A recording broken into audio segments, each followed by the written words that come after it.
하루를 시작하는 하나님의 말씀 11월 17일 화요일 하늘 양식입니다. 오늘 성경 말씀은 마태복음 5장 3절 말씀입니다.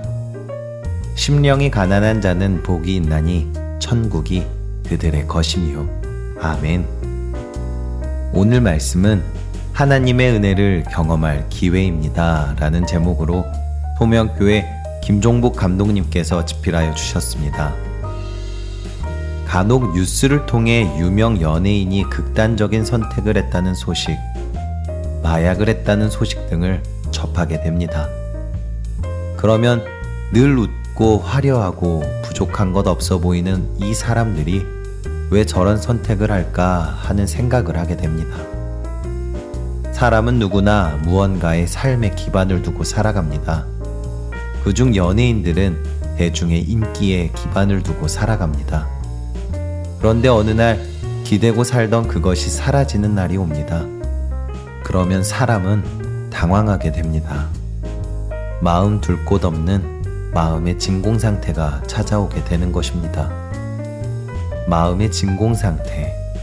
이것이 바로 마음이 가난한 상태입니다.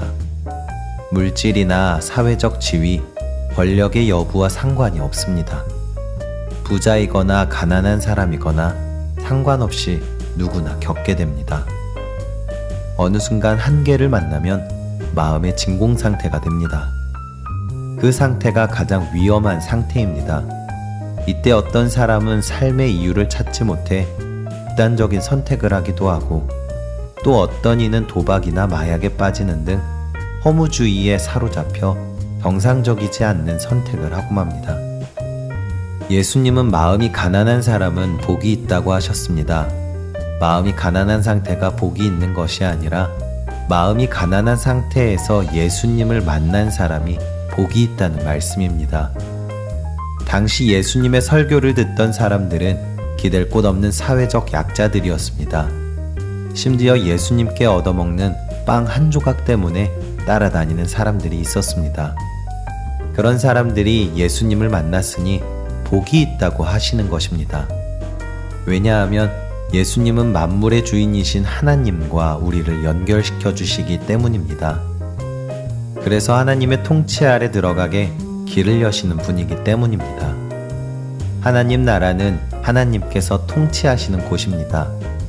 하나님의 통치는 강압에 의한 다스림이 아니라 넓고 푸른 풀밭으로 양들을 이끌듯 사랑으로 돌보고 안전하게 보호하신다는 하나님의 약속입니다. 하나님께서 우리의 아버지 노릇을 해주시겠다는 약속입니다. 그래서 마음이 가난한 자들이 복이 있습니다. 오늘 마음 둘 곳 없어 헤매고 있습니까? 예수님 앞에 나아가십시오. 예수님의 돌보심 아래 들어가십시오. 거기에 소망이 있습니다. 우리를 부르시는 하나님의 사인입니다. 여러분, 마음이 허전합니까? 바로 그때가 은혜를 경험할 기회입니다. 오늘 허전함 가운데 은혜를 경험하시는 저와 여러분들이 되시기를 간절히 소망합니다. 우리 함께 기도하겠습니다. 살아계신 하나님, 우리 인생이 늘 하나님의 통치 아래 있기를 원합니다. 혹 하나님의 길에서 벗어나 어긋난 길에 있게 된다 해도 연약할수록 더욱 귀히 여기시는 하나님 안에 인생의 풍성함과 견고함이 있음을 깨닫고 돌아가게 해주십시오. 예수님의 이름으로 기도합니다. 아멘.